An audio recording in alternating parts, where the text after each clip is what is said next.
문대원의 위클리 매거진.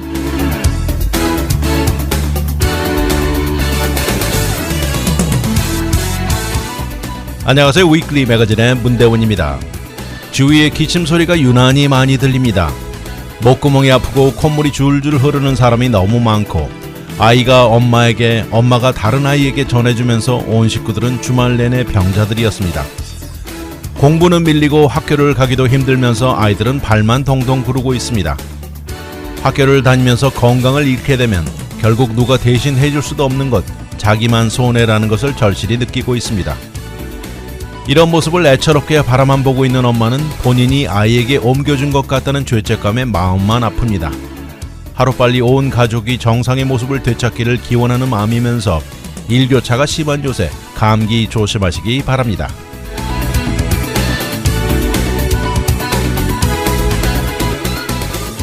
오늘의 토픽은 힘든 주택 구입 사기, 외로운 미국인들, monthly subscription fees, 추천되는 올바른 자세, 그리고 적신호 우회전입니다.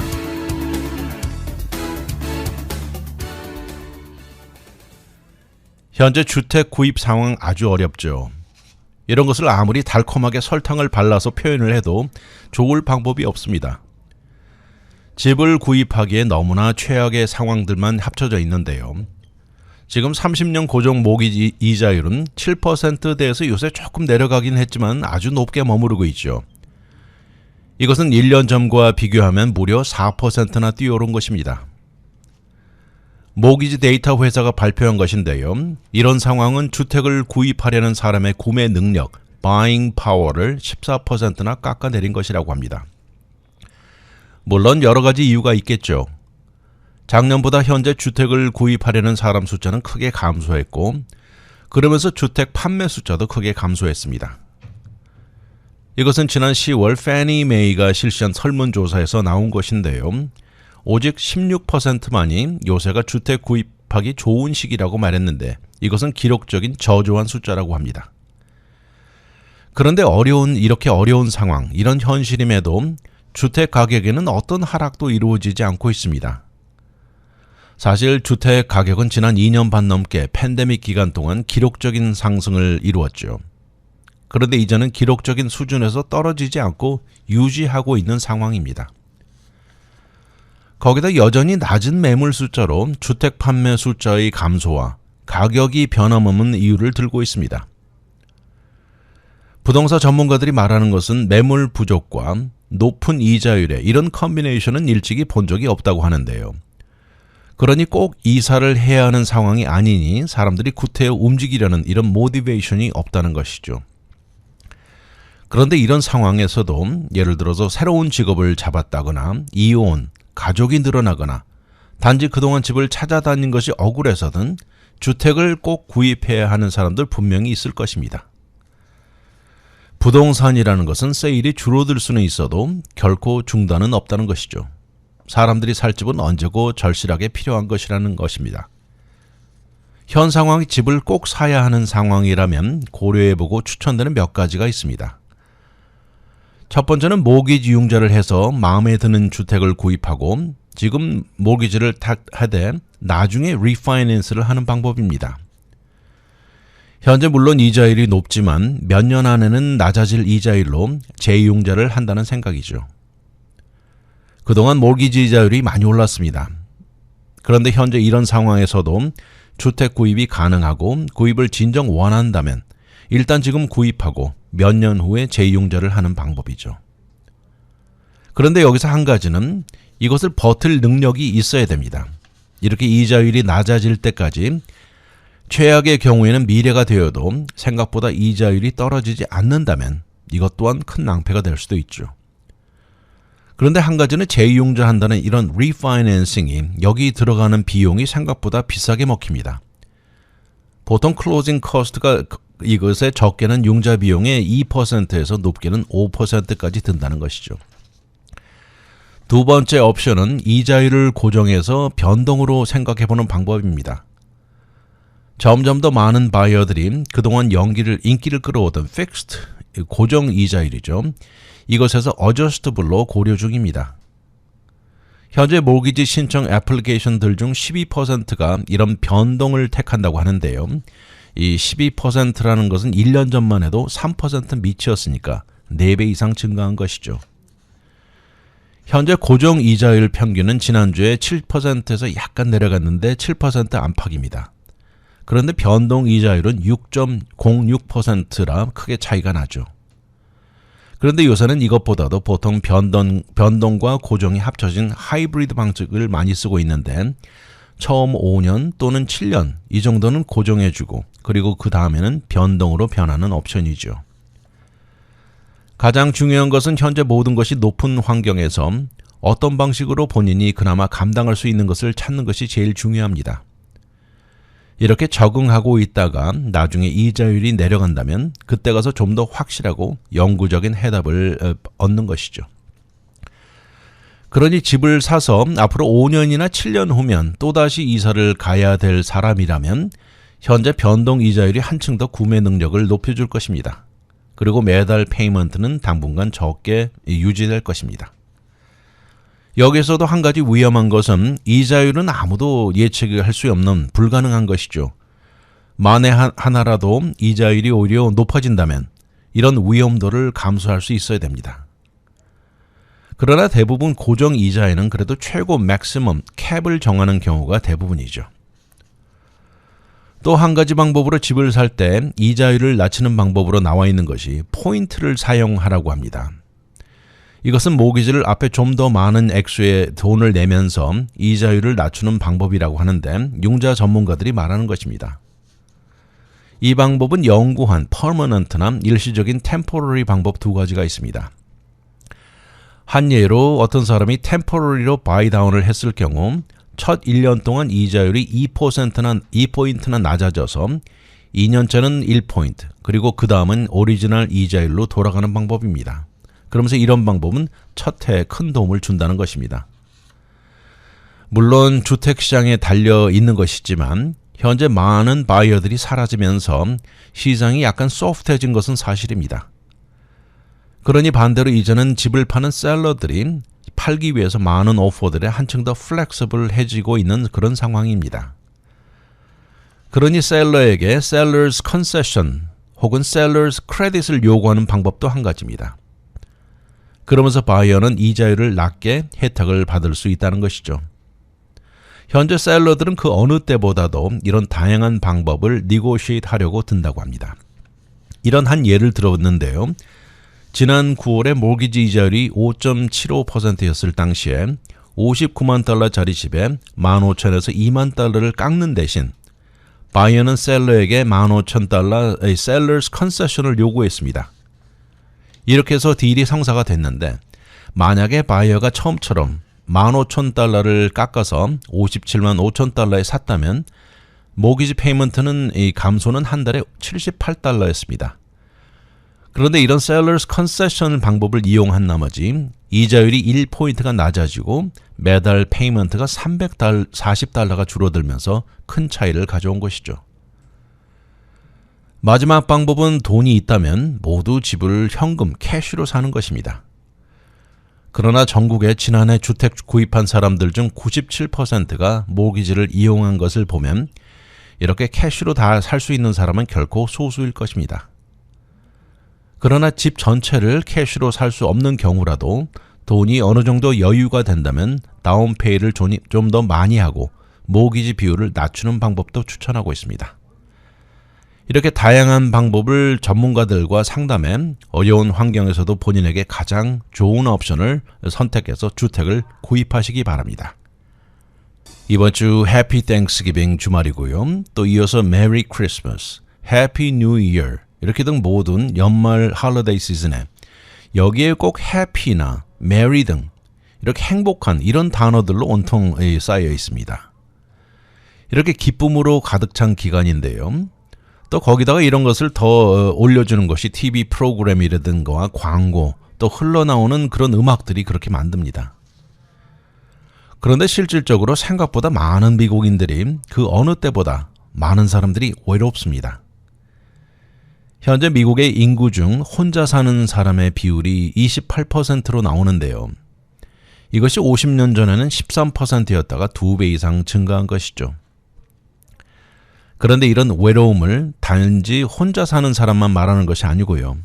어떤 이유로든 홀로 고립되거나 다른 사람과 어떤 종류의 접촉도 없이 혼자 보내는 시간까지 다 합친 것입니다.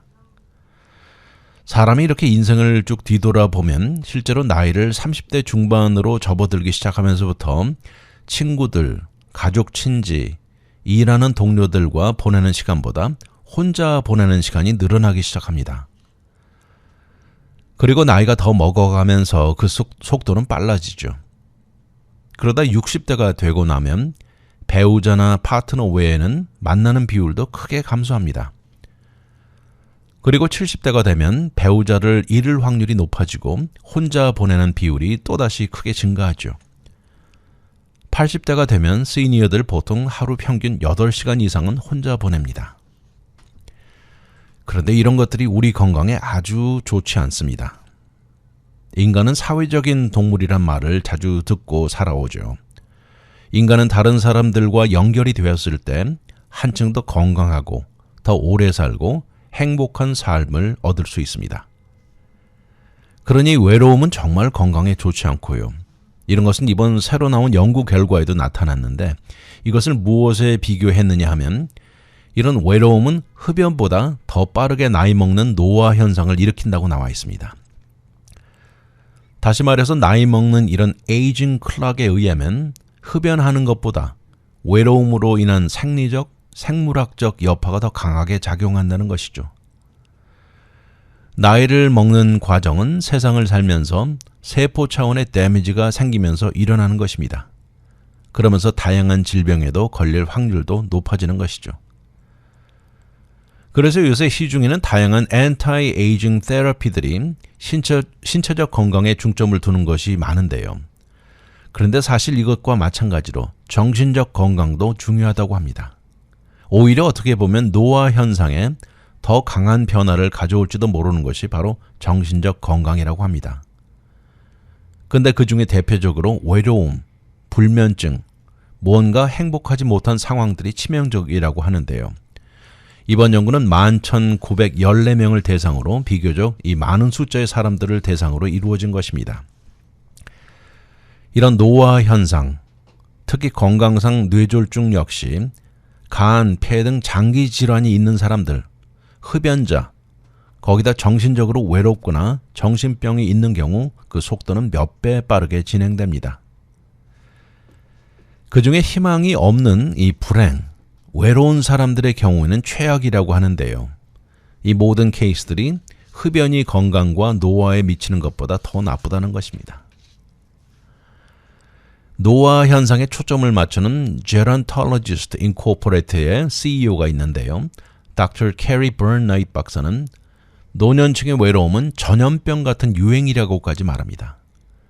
인간은 서로서로 연결되도록 프로그램돼서 태어났다고 강조합니다. 사실 외롭다는 표현, loneliness하고 혼자 있다는 being alone은 다릅니다. 외롭다는 것은 현재 본인이 유지하고 있는 사회적 인터랙션보다 훨씬 더 많은 것을 원하는 것이고 사람 만나는 것이 부족한 것이죠. 거기에다가 이번 팬데믹은 이런 것을 더 악화시키면서 노년층의 외로움을 유행병처럼 만들어 버린 것입니다.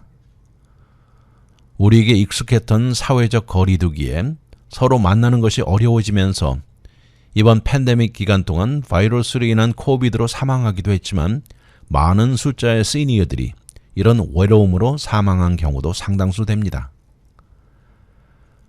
거기다 외로움이 더 큰 문제가 되게 만드는 것도 있는데요. 수많은 가족들이 전국에 떨어져 퍼져 사는 경우도 많고 또 어떤 경우에는 해외에 체류하는 경우도 있는데요.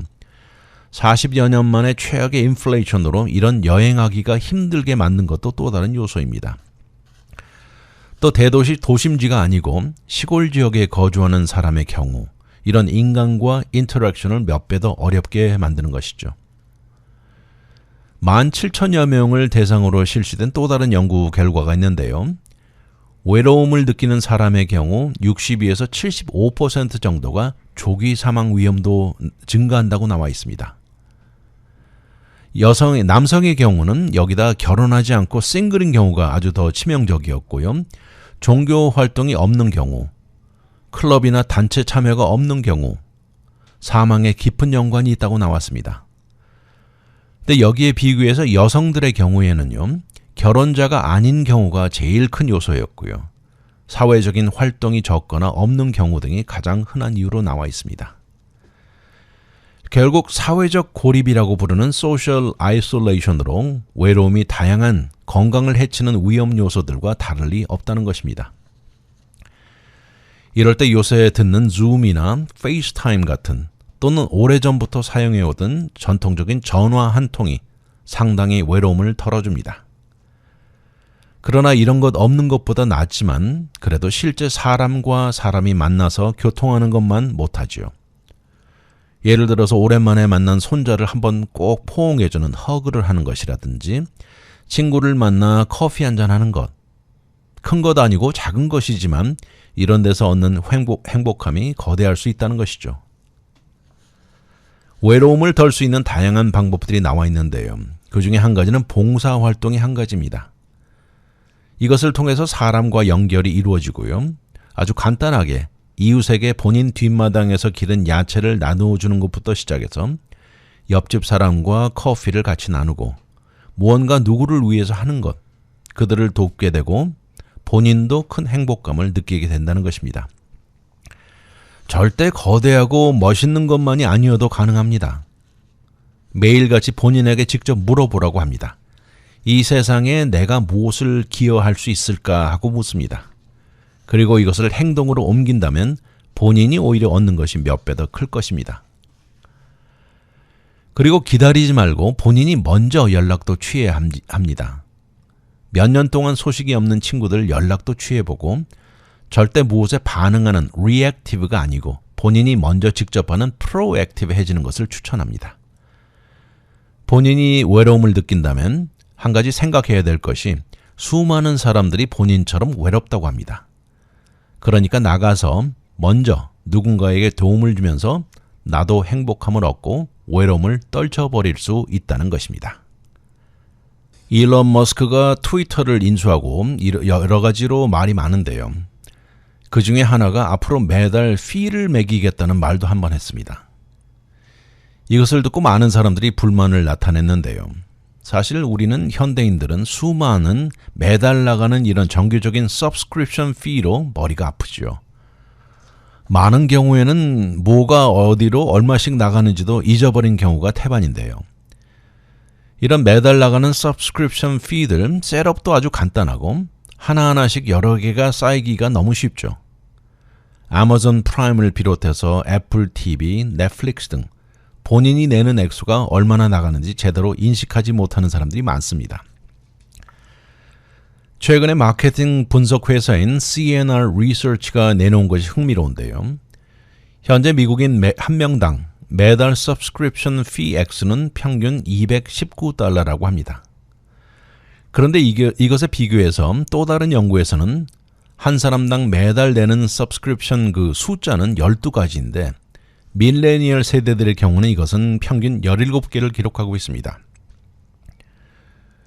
이제는 넷플릭스와 아마존 등으로 인해서 현대인들이 엔터테인먼트, 의류 구입 등 모든 방법이 변하고 말았습니다. 아주 편리한 온라인 페이먼트에 매달 자동으로 나가는 recurring payment 셋업으로 아주 간편하면서 수많은 소비자들이 쉽게 subscription 서비스를 이용하고 있습니다. 그런데 많은 경우 이렇게 매달 나가는 subscription fee는 얼마 되지 않아 신경 쓰지도 않게 되는 것인데요. 더욱이 이런 것이 여러 개가 되면서 더 신경을 쓰지 않게 됩니다. 대부분의 사람들 스트리밍 서비스, 의류 구입, 화장품, 음식 등 캐테고리가 다양한데요. 평균적으로 처음 셋업할 때 나가는 액수는 매달 $86입니다. 그런데 더 자세히 살펴보니까 평균적으로 매달 나가는 액수는 2배 반이 넘는 $219였습니다. 이 사람들 중에 거의 3분의 1이 본인에게서 빠져나가는 실제 액수보다 100에서 $199 낮게 알고 있습니다. 그리고 적게는 $25, 또 $50, 반대로 $200 이상 생각하는 것보다 더 나가는 것을 모르고 있는 사람들이었습니다.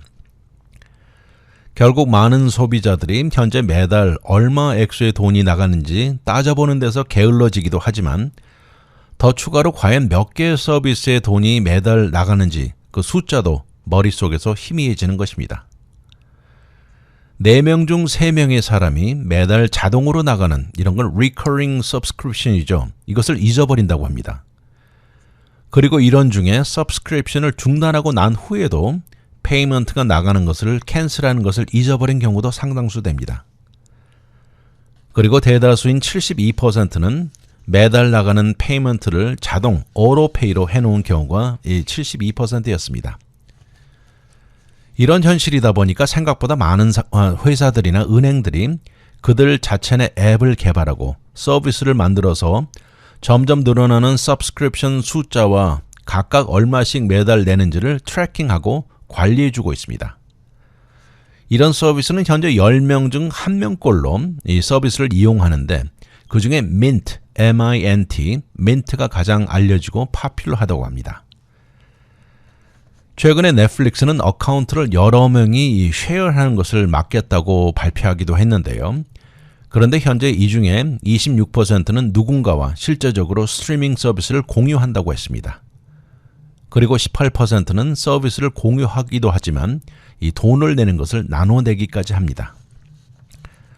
이런 처음 스트리밍 서비스가 나왔던 2000년 초에 그때 당시 케이블을 끊고 스트리밍으로 돌아선 소위 cord cutting이 인기였죠. 그런데 이제는 거의 절반 47%는 스트리밍 자체가 너무 비싸졌다는 생각을 갖고 있습니다. 오히려 예전 케이블 비용보다 더 비싸게 올랐다는 생각이 앞서 있습니다. 이제 수많은 미국인들이 서브스크립션 숫자를 줄이려고 앞으로 6개월 안에 숫자를 줄일 것이라는 것이 대부분 의견인데요. 물론 이런 다양한 서브스크립션은 상당한 편리함을 가져다 주는 것은 명확합니다. 그런데 현재 우리가 겪고 있는 40년 만에 최악의 인플레이션과 급속히 뛰어오르는 물가로 이런 피들을 부담하는 것이 점점 더 어려워지는 것이죠. 이런 분야의 파이낸셜 플래너는 말합니다. 현재 은행 스테이트먼트를 보지 않고서는 몇 개의 서브스크립션 숫자를 다 기억하지 못하는 사람이라면 너무 많이 가지고 있다는 신호라고 합니다. 그러니 정확한 숫자를 파악하고 정리해서 꼭 필요한 것이 아니라면 이것을 없애는 것도 아주 중요할 듯 싶습니다. 첫 번째는 은행 스테이트먼트를 앞에 펼쳐놓고요. 첫째, 몇 개 서브스크립션을 내고 있는지를 숫자를 파악합니다. 그리고 그 중에 과연 어떤 것은 내가 절대 없어서는 안 될 것만 골라서 유지하고 그런데 이때 1년이나 반년 한꺼번에 내면 어떤 디스카운트가 있는지도 알아보는 것도 추천하고 있습니다. 그리고 반대로 나에게 정말 꼭 필요한 서비스가 아니라면 하나씩 정리해야 합니다. 이런 것 중 상당수가 더 이상 사용하지 않는 것이 많은데요. 또 불필요한 것들이 많습니다. 예를 들어서 어떤 사람은 넷플릭스 중에서도 특히 넷플릭스 4K를 가지고 있는 사람이 있는데 본인의 TV가 최고급 하이엔드 TV가 아니라면 이런 것이 소용이 없다는 것이죠. 그러니 그런 경우가 아니라면 절약하는 것이 맞습니다. 그리고 실제로 서비스 프로바이더에게 연락해서 디스카운트를 요구해 볼 수도 있다고 합니다. 그런데 서비스 중에서도요, 내가 과연 필요한 것인지 아닌지 불확실할 수도 있는데요. 이럴 때는 잠시 한두 달 중단해 보라고 합니다. 그러면 이것 없이도 가능한지 아니면 절대 있어야 하는지를 더 확실하게 알게 될 것입니다. 돈이 나가지 않고 무료로 볼 수 있는 로쿠 채널이나 투비 같은 것, 광고는 있지만 한번 시도해 보라고 추천합니다. 그리고 서비스를 이용하는 것 중에 가격을 올릴 때도 이것을 알고 있어야 합니다. 가격이 이렇게 올라갔을 때 커스터머 서비스를 전화해서 조절도 힘들 수 있지만 불가능한 것은 아니라고 합니다. 다양한 모바일 앱을 매니지하는 것 도와주는데 이들도 서비스를 피를 매기는 곳들이 많습니다. 그래서 본인이 먼저 정리할 것 최대한 정리하고 혼자서 할 수 있는 do it yourself를 가르쳐주는 것들을 따라보라고 합니다. 매달 빠져나가는 다양한 subscription fee를 올해로 정리할 것 정리하는 것 현명한 아이디어 같습니다. 흔히 우리는 어깨를 똑바로 펴고 좋은 자세를 가지라는 말을 자주 듣곤 하죠. 그런데 실제로 이것이 그렇게 중요한 것일까요? 전문가들이 말하는 것은 튼튼한 척추뼈를 갖추는 것이 중요하다고 강조합니다. 그러나 그러기 위해서 똑바로 서 있는 자세가 중요한 것인가 하고 질문을 합니다. 우리는 어린 시절부터 꾸부정하지 말고 어깨를 똑바로 펴고 곳곳이 설 것을 지시받아 왔습니다. 그런 차원의 다양한 방법으로 집안에서 똑바로 서서 걷는 연습까지 한 사람도 있을 것인데요. 어떻게 보면 이런 것은 좋은 자세는 외부로 본인이 보여주는 미의 이유일 수도 있고 남들이 부러워하는 모델들, 똑바른 자세로 쇼에 나오는 그런 모습을 흉내 내려는지도 모르죠. 그런데 생각보다 올바른 자세가 우리에게 생각하는 것만큼 건강의 혜택은 덜하다는 주장이 흥미롭습니다. 전문가들이 말하는 것에 의하면 이런 좋은 자세라는 good posture는 과연 무엇일까요? 커네디컷 의과대학 정형외과 교수인 Dr. Scott Malozzi 박사는 머리의 위치가 본인의 골반과 다리 중앙에 위치한 자세를 좋은 포스처라고 정의합니다. 그러니 머리가 앞이나 뒤쪽으로 기우는 것이 아니고요. 머리와 골반, 다리가 한 줄로 이어지는 자세를 말합니다. 그러니 한 가지 좋은 자세가 모든 사람들에게 적용되지 못하는 것은 당연하죠. 사람마다 상태가 다르기 때문이죠. 어떤 사람은 관절염이 심한 사람의 경우 머리를 조금 약간 앞쪽으로 보낸 자세가 한층 더 편할 수 있습니다. 이런 것들은 주로 노인들이 많은데요. 또 이런 사람이 하루 종일 이렇게 약간 앞으로 간 게 더 편한데 하루 종일 등을 억지로 펴고 반드시 앉아 있다는 것, 오히려 더 불편하고 통증을 겪게 한다는 것이죠. 그래서 한 사람에게 좋은 자세라는 것이 그 옆에 있는 다른 사람에게 똑같이 좋은 자세가 절대 아닐 수 있다는 것입니다. 거기다 우리 몸도 나이를 먹어가면서 변해가는 것은 자연스러운 것이죠. 그러니까 척추도 세월에 따라 변해가고 평생 올바른 자세가 변해가야 한다는 것입니다. 나이가 60이 됐을 때 30세 때와 다른 자세가 더 편할 수 있다는 것이죠. 과연 그렇다면 똑바른 자세로 서 있는 것이 우리 건강에 혜택을 주는 것일까 하는 질문에 전문가들은 그 상태와 사람에 따라 다르다고 말합니다. 올바른 자세를 유지하면 아무래도 살면서 척추와 관절이 평생 소모되고 낡아가는 과정을 최소화시켜 준다고 합니다.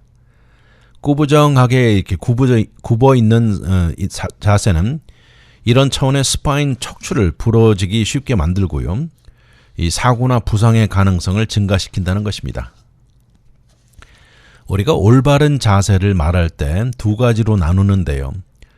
앉아있거나 누워있는 움직이지 않는 자세를 static posture라고 그러고요.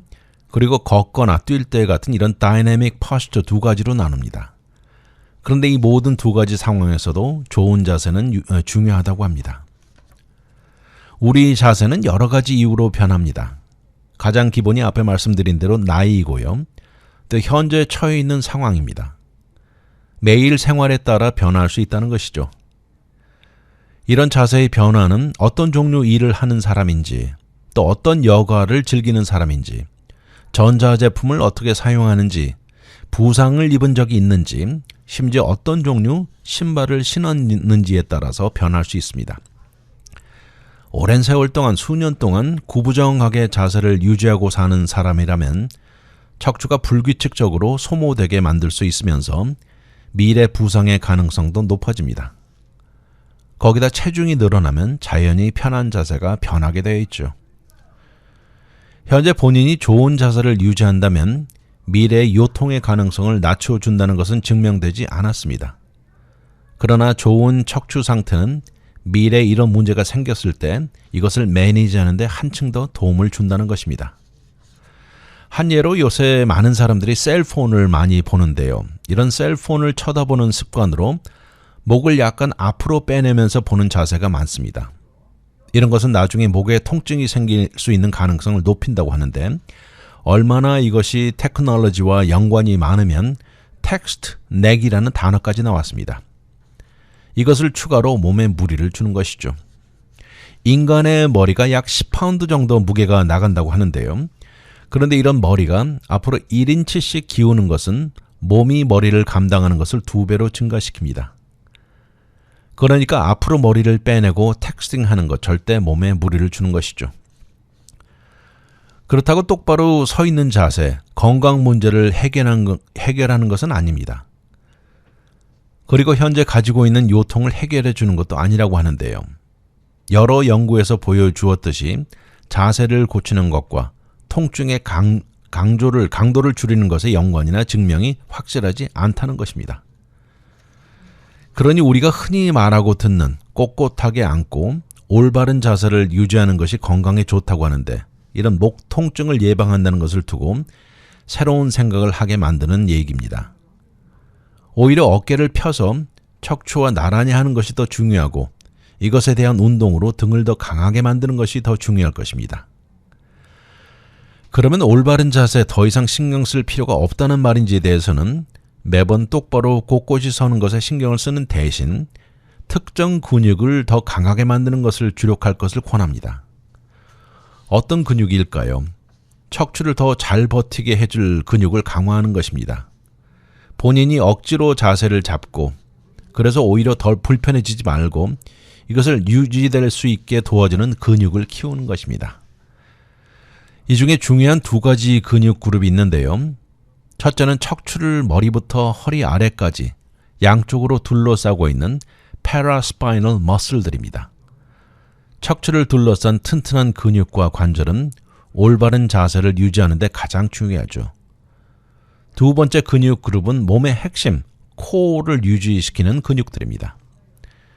이런 근육의 운동에 적합한 것들은 요가라든지 필라테스, 다양한 근력 운동들이 모두 포함되어 있습니다.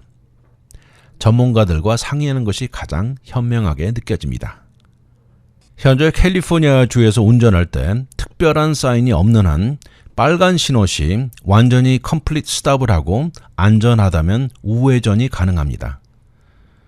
그런데 전국적으로 이런 오른쪽으로 도는 우회전과 보행자 간의 문제는 끊임없이 일어나고 있습니다. 지난 10여 년 동안 전국적으로 자동차 사고로 사망자는 13%가 증가했습니다. 그런데 이것에 비교해서 보행자 사망 숫자는 놀라운 54%가 증가했습니다. 그런데 전문가들이 이런 증가한 이유를 정확히 이유가 뭔지 모른다는 것입니다.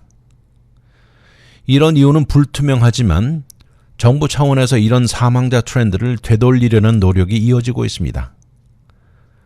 다양한 방법을 시정부나 주정부 차원의 연구 중인데요. 그중 가능성이 가장 높아 보이는 것이 빨간 신호등 시, 적신호 시 우회전을 완전히 금지시키는 것입니다. 지난주 버클리시 의회는 우회전 금지를 고려 중이라고 말했습니다.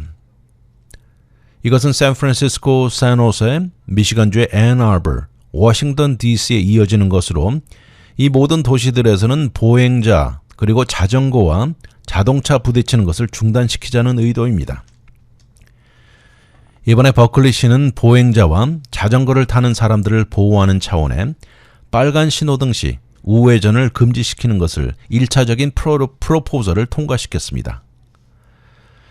그러면서 앞으로 모든 신호등 앞에 무조건 적신호 시 우회전이 금지된다는 사인을 다 붙여야 할 것입니다. 시의원 중에 한 사람인 테리 태플린 씨는 적신호의 우회전은 절대 스마트한 것이 아니라고 강조합니다. 자동차와 사람이 부딪혀서 일어날 결과는 뻔한 것이라고 강조하면서요. 이번 프로포절로 신호등이 있는 인터섹션 4군데에 주정부 차원의 우회전 금지 사인을 붙일 것이라고 말합니다. 그리고 이 면에 있어서는 재정적인 확보만 남았다고 강조합니다. 이런 변화에 시정부의 총 135개의 인터섹션에 사인을 붙이기 위해서는 약 13만 5천 달러가 필요하다고 합니다. 물론 이것에 반대하는 측도 있겠지만 우리 시내 도로를 안전하게 만들기 위해서는 시의회는 100% 한 목소리가 되어 진행할 것이라고 강조합니다. 사실 미국 내 적신호 시 우회전이 완전히 금지되어 있는 곳이 여러 곳이 됩니다. 그 중에 대표적인 곳이 뉴욕시 안에 우회전은 절대 불법이고요. 워싱턴 DC도 2025년에 가서는 완전히 금지할 계획을 내놓고 있습니다. 워싱턴 DC 같은 경우에서는요, 이미 파일럿 스터디를 거쳤는데 여기서 나온 데이터가 상당히 좋게 나왔습니다. 이렇게 빨간 신호시 우회전이 금지되면서 인터섹션에서 보행자에게 양보하지 않고 지나가는 상황이 숫자적으로 크게 줄어들었습니다. 그리고 운전자들 중 30%는 서기는 섰지만 보행자들에게 조금 더 가까이 들이닥쳐 스톱한 경우가 있었다고 하는데, 이런 이유는 그동안 익숙해 있던 사람들이 빨간 신호에 우회전을 하려던 순간 이것이 불법이라는 것을 인식하고 급하게 중지한 가능성을 지적하고 있습니다.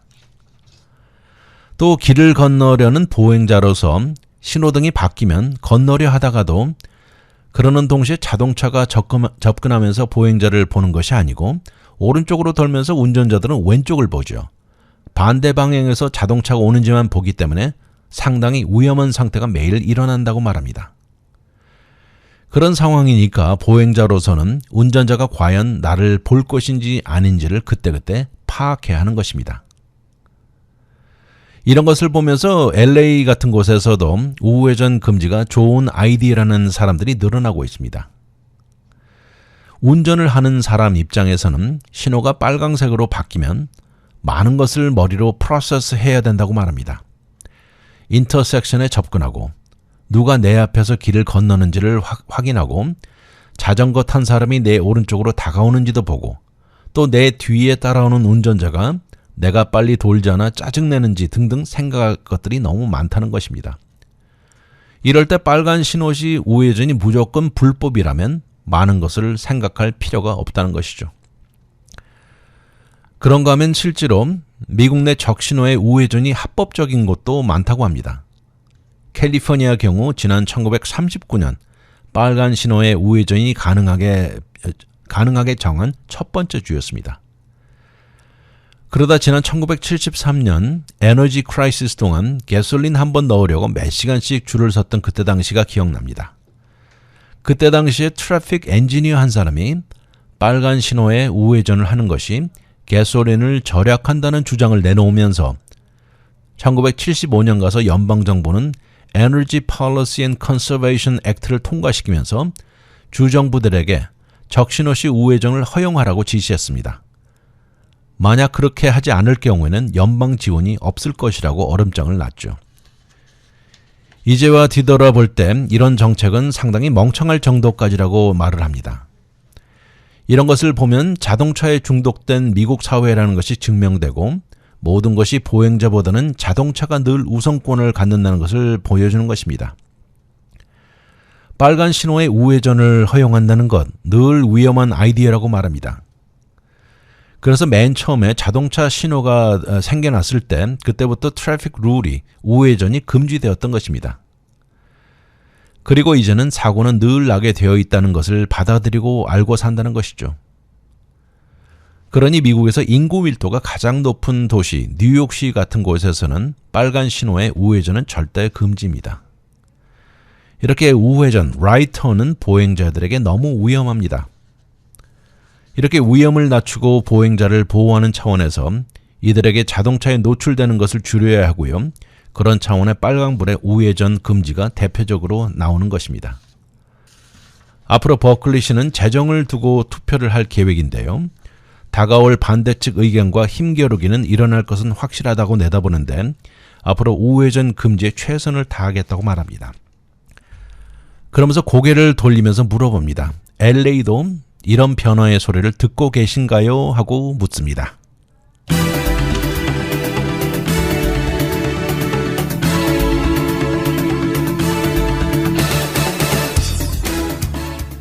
보행자 사망이 급증한다는 것은 절대 막아야 합니다. 자동차와 사람이 부딪혀서 결과는 뻔하기 때문입니다. 미국에서 인구 밀도가 가장 높은 뉴욕시 같은 경우는 이런 것의 위험들을 잘 알기에 무조건 빨간불에서는 어떤 회전도 불법인 것입니다. 지난 1970년대 에너지 파동 당시 엉뚱한 주장으로 적신호시 우회전을 허용하면서 가솔린을 절약한다는 것은 이제 와서는 잘 받아들여지지 않는다는 것입니다. 북가주 버클리시는 샌프란시스코와 샌호세 그리고 워싱턴 DC에 이어서 적신호시 우회전을 금지하는 방향으로 밀고 나갈 전망입니다. 아무튼 캘리포니아주에서 가장 자동차 트래픽이 높은 로스앤젤레스 지역에 과연 우회전에 대한 변화가 이어질지 두고 볼 일입니다. 위클리 매거진은 인터넷을 통해 다시 들을 수 있습니다. radiokorea.com에 들어와 다시 듣기를 누르시고 편안한 시간에 들으십시오. 또한 위클리 매거진을 유튜브에 들어와 RKTV1540을 통해서도 들을 수 있습니다. 이 프로그램은 KBS, MBC, SBS, NGC, 라디오 코리아 등 14개 한국방송 채널이 운영되는 디렉 위성 TV 제공입니다. 지금까지 위클리 매거진 진행의 문대원이었습니다. 감사합니다.